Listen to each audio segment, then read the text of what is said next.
जय हिंद, नमस्कार। दोस्तों, चाइना और पाकिस्तान एक ऐसी बीमारी बन गए हैं जो हमेशा छुपते रहते हैं। चाइना एक तरफ सामने से वार ना करते हुए इंडिया को पीछे से वार करता है, चाहे वो गलवान घाटी में आपने देख लिया होगा। फिर भी मुँह की खानी पड़ रही है इनको। उधर पाकिस्तान जो है, वो मुँह की खाते हुए भी बाज नहीं आ रहा, लगातार इंडिया पे अपने टेररिस्ट भेजता जा रहा है और वो टेररिस्ट यहाँ उनका जल्द ही खात्मा हो जाता है, ठीक है? अभी हाल ही में जो पाकिस्तान के अभी केयरटेकर प्राइम मिनिस्टर हैं खक्कर, ठीक है? उन्होंने एक बयान दिया था कि हम कश्मीर को लेकर इंडिया पर 300 बार हमले करेंगे। अब ये क्या बेहुदापन है। एक तरफ तो बोलते हैं कि हम कश्मीर के मुद्दे को बातचीत से सुलझाना चाहते हैं और दूसरी तरफ ये अपने टेररिस्ट भेजकर इंडिया में अटैक करवाते हैं। अब हाल ही में अभी पुंछ और राजौरी के क्षेत्र में ऐसा ही अटैक देखने को मिला, जिसमें हमारे जवान शहीद हुए। और दरअसल जो पुंछ और राजौरी का इलाका है वो घना पहाड़ी का इलाका है, तो उसमें ऐसी कायराना हरकत इन्होंने की।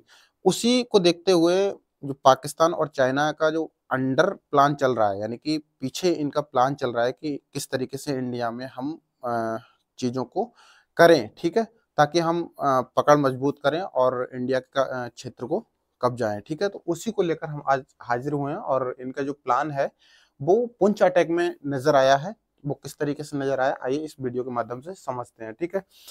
दरअसल जो पुंछ का हमला था, उस हमले को लेकर ऐसा सामने आया है कि सूत्र बताते हैं कि जो चाइना है, चाइना चाहता है कि लद्दाख से जो भारतीय सेना है वो हट जाए और पुंछ के इलाके में डिप्लॉयड कर दी जाए। लेकिन ऐसा जो इनका मंसूबा है वो कामयाब नहीं हुआ, क्योंकि इंडियन आर्मी बहुत अच्छे संख्या में है और यहाँ भी अच्छी संख्या में तैनात है और लद्दाख में भी अच्छी संख्या में तैनात है, ठीक है? कहीं पर भी हम कम नहीं हैं। अब इनका दोनों का प्लान यही चल रहा है कि इंडियन आर्मी को डिवर्ट किया जाए ताकि हमारा जो मंसूबा है वो कामयाब हो, ठीक है? दरअसल चाइना जो है वो कई चीज़ों पर पकड़ बना चुका है। जैसा कि मार्केट में आपने देखा होगा कि जो इलेक्ट्रॉनिक का मार्केट है, उसमें अच्छी खासी इसमें पकड़ है चाइना की। और लद्दाख का एरिया है, वहाँ पर ये क्या काम कर रहा है, नए-नए प्रोजेक्ट चला चला रहा है। वहाँ गाँव को विकसित कर रहा है, सिटीज़ डेवलपमेंट कर रहा है, ठीक है? लेकिन लेकिन इंडिया भी वहाँ पर कुछ ऐसा ही कर रहा है। और 1962 में आपने सुना होगा, आपने पढ़ा भी होगा कि हमारे काफ़ी ज़्यादा नुकसान हुआ था। दरअसल कमी सिर्फ़ यही रही थी कि हमारे पास में उस समय संसाधनों की इतनी बड़ी कमी थी। और हमारे जो प्राइम मिनिस्टर श्री जवाहरलाल नेहरू जी थे, उन्होंने हिम्मत दिखाते हुए बोला कि आप आगे बढ़ते जाओ, लड़ते जाओ, ठीक है? लेकिन वहाँ हमको नुकसान उठाना पड़ा। क्यों? क्योंकि हमारे पास में रोड नहीं थे जिससे कि हम रसद या फिर सैनिकों को जल्दी से जल्दी पहुँचा सकें। लेकिन आज का दौर वो नहीं है, आज का युग बदल चुका है और चाइना को मुँह की खानी पड़ रही है। जैसा कि आपने गलवान घाटी में देखा था, हमारे इंडियन जवानों ने, इंडियन आर्मी ने उनको ऐसी धूल चटाई, ऐसा लठ बजाया कि वो दबे पाँव भागे, ठीक है? और सीधे तौर पे चाइना जो है वो इंडिया से नहीं लड़ सकता, ठीक?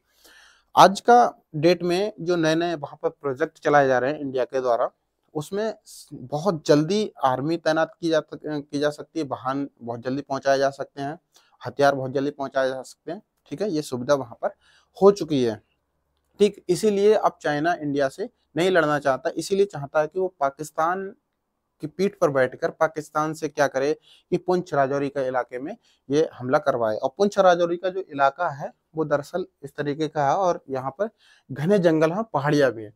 इसीलिए टेररिस्ट को छुपने के लिए, और बहुत ज़्यादा बर्फबारी भी नहीं है इस समय, मौसम ऐसा है सर्दी, तो वहाँ ज़्यादातर आर्मी क्या है कि बहुत घने जंगलों में कम चांस हो पाते हैं ऑपरेशन के, ठीक है? हालाँकि ऑपरेशन किए जाते हैं, तो ऐसे में ये घात लगाकर वहाँ पर हमला करते हैं और वहाँ उनको रहने की सुविधा अच्छी हो जाती है, ठीक है? टेररिस्ट को। देखिए ये मैप है। अब ये ऐसा माना जाता है कि किसी जानकारी में, मतलब डिफेंस के रिसोर्सेज के माध्यम से, कि अराउंड 30 यानी कि 25 से 30 टेररिस्ट है जो पुंछ और राजौरी के इलाके में अभी भी एक्टिव है, ठीक है? अभी भी पाकिस्तानी मूल के हैं सभी, ठीक? ये सब एक्टिव हैं। उनको ही मार गिराने का काम हमारी इंडियन आर्मी वहाँ पर, यानी कि राष्ट्रीय राइफल कर रही है, ठीक है। ये बड़ा दुखद घटना है दोस्तों। वहाँ पे अम्बुश हुआ था और ये 4 सोल्जर्स 3 इंजर्ड हुए थे, 4 सोल्जर्स शहीद हो गए थे, ठीक है। दरअसल कैसो चल रहा था और कैसो में एक जिप्सी और एक ट्रक में जो जवान और ज़्यादा डिप्लॉयड करने के लिए जा रहे थे, ठीक है। एक मोड़ पड़ती है, मोड़ पर जैसे ही जिप्सी और ट्रक मुड़ता है, ये लोग अंधाधुंध फायर कर देते हैं, यानी कि टेररिस्ट, ठीक है। जिसमें हमारे 4 जवान शहीद हो जाते हैं और 3 इंजर्ड हो जाते हैं, ठीक। लेकिन बहुत ज़्यादा कायराना हरकत थी। अब देखिए, वहाँ सर्च ऑपरेशन चलाया गया और कुछ समय पहले भी चलाया गया। पहले क्या है, कहीं मतलब 2016 में जब सर्च ऑपरेशन कश्मीर में चल रहा था तो एक टेररिस्ट मारा गया था, तो उसके पास से मतलब यूएस मेड यानी कि अमेरिका में बनी हुई ऐसी राइफल मिली जिसका नाम है M4 कार्बाइन, ठीक है।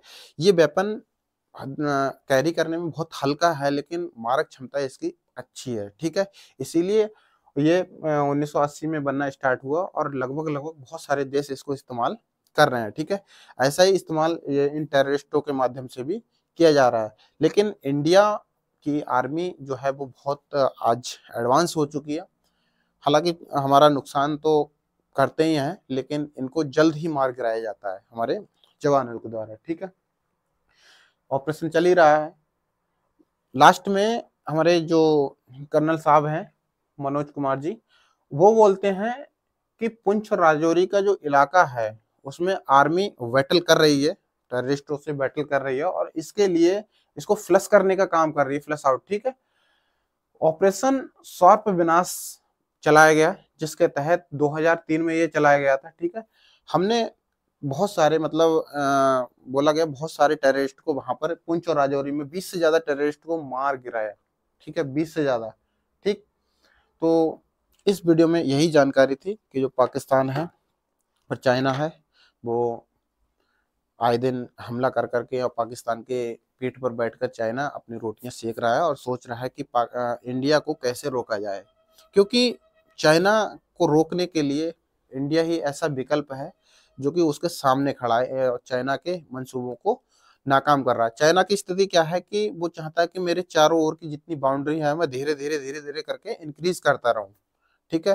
जैसा आप देख रहे हो कि चारों ओर ये मतलब कभी इस देश पर हमला करता है, कभी ताइवान पर कब्जाने की कोशिश करता है, कभी तिब्बत कब्जाने की कोशिश करता है, ठीक है। कहीं कहीं पर ये कामयाब हो रहा है लेकिन इंडिया में ऐसा नहीं होगा। इसको जैसा गलवान घाटी में मुक्की खानी पड़ी है ऐसे ही ये दोबारा भी खाएगा, क्योंकि ये 1962 नहीं है, ये 2023 है। समय बदला है, हालात बदले हैं और इंडिया पूरी तरीके से बदल गया है। आज का मॉडर्न इंडिया है, ठीक है। तो चाइना सीधे तौर पर हथियारों से लड़ाई नहीं लड़ेगा, ये लिक्विड वेपन्स के माध्यम से ये करेगा। जैसा कि बायो वेपन्स बना रहा है, ये किसी तरीके का वायरस बना रहा है, तो इस तरीके के हथियारों से ये लड़ने स्टार्ट करेगा, ठीक है। चलिए इस वीडियो में फिलहाल इतना ही और मिलेंगे किसी अगले वीडियो में। अगर वीडियो में जानकारी मिली हो तो आप हमारे चैनल को लाइक शेयर और सब्सक्राइब करें और एक इंडियन आर्मी के लिए जय हिंद सलाम दे, क्योंकि मैं भी आर्मी में हूँ, ठीक है। तो जय हिंद जय भारत।